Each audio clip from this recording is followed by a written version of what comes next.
I, Michael, 28M, proposed to my girlfriend, Tanya, 27F, of 4 years last month. We were both excited and started planning our engagement party right away. Tanya has always been close to her childhood friend, Steve, 29M, and I never had any issues with their friendship until now. Some background: Tanya and Steve grew up together in a small town called Millbrook. Their families were neighbors, and they've been friends for over 20 years. They went to the same schools, joined the same clubs, and were practically inseparable throughout their childhood and teenage years. Tanya was always the studious one, while Steve was more of a class clown. They balanced each other out, with Tanya keeping Steve grounded and Steve helping Tanya loosen up. When Tanya moved to the city for college, Steve followed her a year later. They ended up at the same university, though in different programs. Tanya studied business, while Steve pursued a degree in graphic design. Even in college, they remained close, often studying together and hanging out in the same friend groups. I met Tanya at work 5 years ago. We both started as interns at a marketing firm and hit it off immediately. We bonded over our shared love for indie films and obscure 80s bands. Our first date was at a small, quirky cinema that was showing a Wes Anderson reviewing. I remember being nervous, but Tanya's easy laughter and genuine interest in my thoughts made me feel comfortable right away. Tanya introduced me to Steve early in our relationship, and while I found him a bit clingy, I didn't think much of it at first. Steve was always around, joining us for movie nights, dinner parties, and even tagging along on what I thought were date nights. I tried to be understanding, knowing how long they'd been friends. Over the years, I noticed that Steve always seemed to be around whenever Tanya and I had a disagreement. He'd show up at her place with ice cream and movies, or take her out for drinks to cheer her up. I brought this up with Tanya once, but she assured me that Steve was just being a good friend and that I had nothing to worry about. One particular incident stands out in my memory. About 2 years into our relationship, Tanya and I had a big fight about our future. I wanted to move in together, but Tanya was hesitant, saying she wasn't ready for that level of commitment. We both said things we regretted, and Tanya stormed out of my apartment. The next day, I found out that she had spent the night at Steve's place. When I confronted her about it, she said Steve had just been comforting her as a friend. I tried to believe her, but it planted a seed of doubt in my mind. Despite these occasional hiccups, our relationship grew stronger. We supported each other through career changes, family issues, and personal growth. Tanya was there for me when my dad had a health scare last year, and I stood by her when she decided to quit her corporate job to start her own business. Through it all, Steve remained a constant presence in our lives. When I decided to propose, I spent months planning the perfect moment. I knew Tanya loved the ocean, so I arranged a weekend getaway to a beautiful coastal town. I proposed at sunset on a secluded beach, and Tanya's tearful yes made me the happiest man alive. We celebrated with champagne and called our families to share the news. Tanya insisted on calling Steve right after her parents, which I found a bit odd, but I was too elated to dwell on it. As we started planning our engagement party, Tanya was adamant about having it at a specific venue, a rustic barn on the outskirts of the city.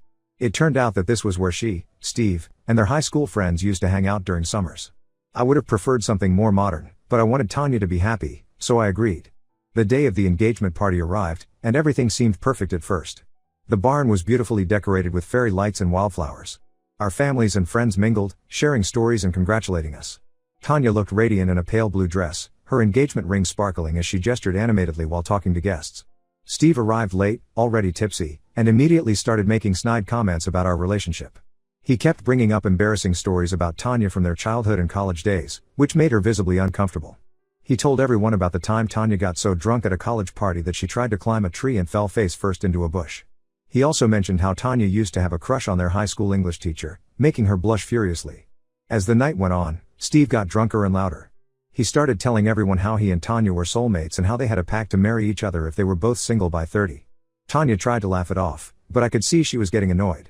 He then proceeded to show everyone old photos of him and Tanya that he had on his phone, including some from spring break trips that Tanya seemed embarrassed about. The final straw came when Steve decided to make a toast. He stood up, swaying slightly, and said, "To Tanya and Michael. May their marriage last as long as it takes for Tanya to realize she's meant to be with me." There was an awkward silence, and then Steve stumbled and knocked over the cake table, ruining the cake and shattering glasses everywhere. I was furious. I asked Steve to leave, but he refused, saying he had every right to be there as Tanya's best friend. Tanya's brother, Tom, and my best friend, Dave, had to physically remove him from the party. As they were dragging him out, Steve shouted, "Tanya, remember our promise. It's not too late." The rest of the night was tense, and many guests left early. Tanya's parents looked uncomfortable, and my mom kept shooting me concerned glances. Our friends tried to salvage the evening by starting some party games, but the atmosphere remained awkward. After everyone was gone, I tried to talk to Tanya about what happened. To my shock, she defended Steve, saying he was just drunk and didn't mean any harm. She said I was overreacting and that Steve has always been there for her. We got into a huge argument, with me pointing out all the time Steve had interfered in our relationship, and Tanya accusing me of being jealous and controlling. I brought up how Steve always seemed to insert himself into our relationship problems, and how his soulmate's comment was completely inappropriate. Tanya countered by saying that Steve had been going through a tough time lately, having recently broken up with his girlfriend, and that we should be more understanding. The argument ended with Tanya storming out and going to stay with her sister. It's been 3 days, and she's still not home. She's texted me saying she needs space to think about things. I'm hurt and confused. Am I overreacting? Should I just accept that Steve will always be a part of our lives, even if he clearly has feelings for my fiancée? I love Tanya, but I don't know if I can marry someone who puts her friends' feelings above our relationship. I'm considering calling off the engagement, but I'm worried I might be making a hasty decision. The thought of losing Tanya is devastating, but the idea of always being second to Steve is equally painful. I've tried talking to my friends about this, but they're divided. Some think I should give Tanya an ultimatum, while others say I need to be more understanding of her long-standing friendship with Steve. My mom thinks I should call off the engagement, saying that these issues will only get worse after marriage. I'm lost and could really use some outside perspective. How do I handle this situation? Is there any way to salvage my relationship with Tanya while also addressing the Steve problem? Or am I fighting a losing battle? Update 1. It's been a week since my last post, and things have only gotten more complicated. Many of you suggested that I talk to Tanya calmly and express my concerns about Steve. I took your advice and asked Tanya to meet me at a neutral location, a quiet cafe we both like. When we met, Tanya seemed defensive from the start. She was wearing the necklace Steve had given her for her 21st birthday, which I took as a bad sign. I tried to explain how Steve's behavior at the engagement party made me feel, and how his constant presence in our relationship was becoming an issue for me. I told her about how uncomfortable I felt when Steve would show up unannounced at our date nights, or how he always seemed to know about our arguments before I had a chance to tell anyone. I mentioned that while I respected their friendship, I felt that Steve didn't respect our relationship. Tanya listened, but then she dropped a bombshell. She and Steve had kissed once, years ago, before she met me. According to Tanya, it happened during their college days when they were both drunk at a party. She said it meant nothing and they both agreed to forget about it and remain friends. She swore she never had romantic feelings for Steve and that she chose to be with me. I was stunned. Not only because of the kiss but because Tanya had never mentioned this before. When I asked why she kept it from me, she said she didn't think it was important and didn't want to create unnecessary drama. This led to another argument, with me feeling betrayed and Tanya accusing me of making a big deal out of nothing. During our heated discussion, Tanya's phone kept buzzing with messages. I glimpsed Steve's name on the screen several times. When I pointed this out, Tanya got defensive again and said I was being paranoid. She refused to show me the messages, saying I needed to trust her. The conversation then took an unexpected turn. Tanya started bringing up times when she felt I had let her down. She mentioned how I missed her art show opening last year because of a work emergency, or how I forgot to call her on her birthday until late in the evening. She said that Steve was always there for her during these moments, implying that I wasn't as reliable as him. I tried to defend myself, reminding her of all the times I had been there for her, like when I stayed up all night helping her prepare for a big presentation, or when I surprised her with a weekend getaway after she lost a major client. But Tanya seemed determined to paint Steve as the perfect friend and me as the neglectful boyfriend. The meeting ended with both of us angry and frustrated. Tanya went back to her sister's place, and I returned to our empty apartment, feeling more lost than ever. As I sat alone in our living room, surrounded by photos of our happy times together, I couldn't help but wonder if those moments were as meaningful to Tanya as they were to me. To make matters worse, I received a call from Steve the next day. He apologized for his behavior at the party, blaming it on too much alcohol. But then he had the audacity to tell me that I should back off and give Tanya some space. He said he knew her better than anyone and that I was suffocating her with my jealousy. I was furious but managed to keep my cool. I told Steve that his behavior was inappropriate and that he needed to respect my relationship with Tanya. He laughed it off, saying that I was too uptight and that Tanya needed someone who could keep up with her. Before I could respond, he hung up. The call left me shaken. It was clear that Steve had no intention of backing down, and worse, he seemed to think he had some claim on Tanya. I couldn't help but wonder if Tanya had been talking to him about our problems, giving him ammunition to use against me. I spent the next few days in a daze, going through the motions at work but unable to focus on anything. My colleagues noticed my distraction, but I couldn't bring myself to explain the situation to them. How could I admit that my fiancé's best friend was trying to sabotage our relationship? I tried reaching out to Tanya's sister, hoping to get some insight into what Tanya was thinking. But her sister was evasive, saying only that Tanya needed time to sort out her feelings. This didn't reassure me at all. What feelings did she need to sort out? Shouldn't her feelings for me, her fiancé, be clear? As the days passed, I found myself obsessively checking Tanya's social media accounts, looking for any sign of what she might be thinking or doing. I noticed that she had changed her profile picture from one of us together to a solo shot of herself. It was a small thing, but it felt like a stab to my heart. I'm at my wit's end. I love Tanya, but I'm starting to wonder if our relationship can survive this. The trust between us feels broken, and I'm not sure how to rebuild it. Some friends are telling me to fight for the relationship, while others are suggesting I cut my losses and move on. I've decided to give Tanya 1 week to sort out her feelings. If she can't commit to our relationship and set clear boundaries with Steve, I think I'll have no choice but to end things. It's going to be a long week of soul searching for both of us. Part of me hopes that Tanya will realize what she's risking and come back to me, ready to work on our relationship. But another part of me is preparing for the worst, steeling myself for the possibility that this might be the end of our story together. As I wait for Tanya's decision, I find myself reflecting on our relationship, wondering if there were signs I missed along the way. Were Steve's feelings for Tanya always this obvious, and I was just too blind to see them? Or did something change recently to bring these issues to the surface? I'm trying to stay busy to keep my mind off things. I've thrown myself into work, taken up running, and even started learning to cook, something Tanya always encouraged me to do. But in the quiet moments, when I'm alone with my thoughts, I can't help but wonder, what will my life look like if Tanya chooses Steve over me? Update 2. It's been 2 weeks since my last update, and I'm writing this with a heavy heart. The situation with Tanya and Steve has come to a head, and not in the way I had hoped. After giving Tanya a week to think things over, we agreed to meet at our apartment to talk. I was nervous but hopeful that we could work things out. I spent the day before our meeting cleaning the apartment, making it look just the way Tanya likes it. I even bought her favorite flowers, hoping to remind her of the good times we've shared in our home. When Tanya arrived, she seemed subdued and wouldn't meet my eyes. I noticed she wasn't wearing her engagement ring, and my heart sank. We sat down on the couch where we'd spent so many evenings cuddled up watching movies, but now it felt like there was an ocean between us. As we sat down, Tanya finally opened up. She admitted that my ultimatum had forced her to confront her feelings, and she realized that she couldn't choose between Steve and me. She said she loved me, but she also couldn't imagine her life without Steve in it. I was devastated. I asked her point blank if she had feelings for Steve, and after a long pause, she nodded. She said she had been suppressing these feelings for years, convincing herself that they were just close friends.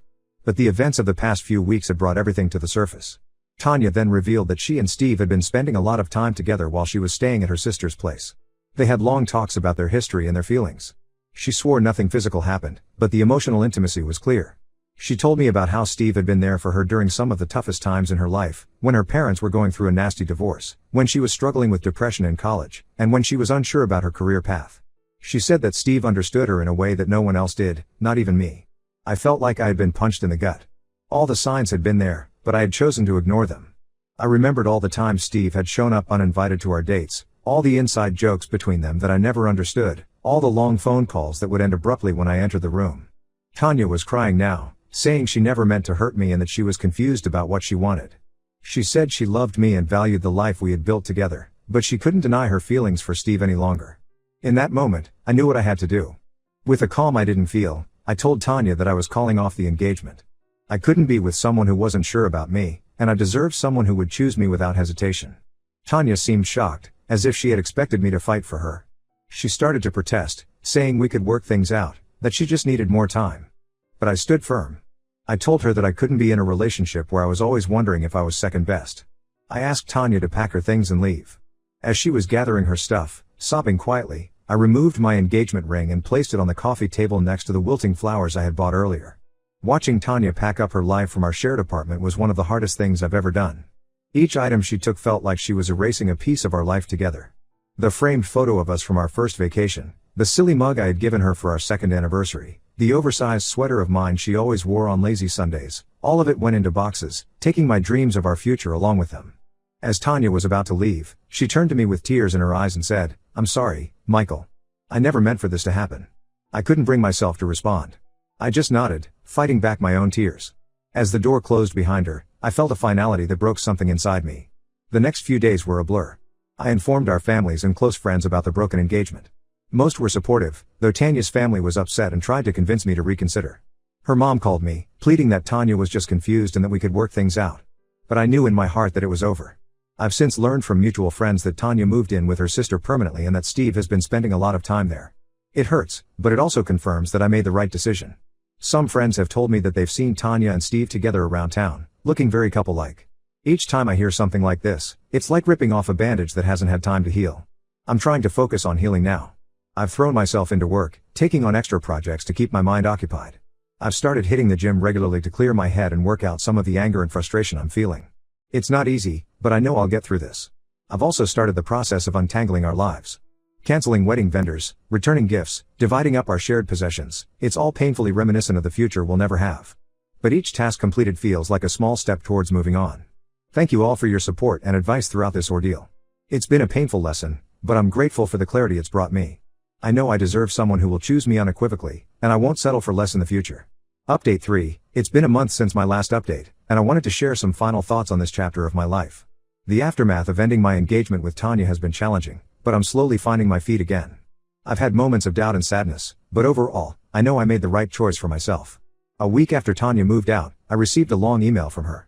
She apologized for hurting me and explained that she and Steve had decided to give a romantic relationship a try. While it stung to read this, I wasn't surprised. She went on to say that she never intended for things to happen this way, but that she and Steve had realized they couldn't deny their feelings anymore. She asked for my forgiveness and said she hoped we could be friends someday. I chose not to respond to the email, maintaining the no contact rule I had set for myself. I've been focusing on rebuilding my life as a single person. I've redecorated the apartment, removing all traces of Tanya and our life together. It's been therapeutic in a way, like I'm reclaiming my space and my identity. I painted the walls a color Tanya always vetoed, rearranged the furniture, and bought some new art pieces that reflect my own tastes. My friends and family have been incredibly supportive. They've kept me busy with dinners, game nights, and outdoor activities. Last weekend, my college buddies organized a camping trip. Sitting around the campfire, sharing stories and laughing, I felt a glimmer of my old self returning. I've also started seeing a counselor to work through my feelings about the breakup and to address some trust issues that have surfaced. It's been helpful to have an objective person to talk to about everything that happened. Through these sessions, I'm learning to set healthier boundaries and to recognize red flags in relationships. As for Steve, I heard through the grapevine that he and Tanya went on a romantic getaway together. While this information initially upset me, I realized that their relationship is no longer my concern. I've blocked both of them on all social media platforms to avoid any unwanted updates about their lives. Work has been a good distraction. I've taken on a challenging new project that's keeping me busy and engaged. My boss has noticed my increased focus and dedication, and there's been talk of a potential promotion. It's nice to have something positive to look forward to. I've also reconnected with some old hobbies that I had let slide during my relationship with Tanya. I've joined a local photography club and have been spending weekends exploring the city, camera in hand. It's reminded me of the person I was before Tanya, and the person I can be on my own. Looking back, I can see the red flags I missed throughout my relationship with Tanya. Her inability to set boundaries with Steve, the emotional dependence they had on each other, and the way she constantly sought his approval, it was all there, I just didn't want to see it. This experience has taught me a lot about self-respect and the importance of clear boundaries in relationships. I know now what I want and deserve in a partner, and I won't settle for less. I've learned that love shouldn't feel like a constant struggle or competition.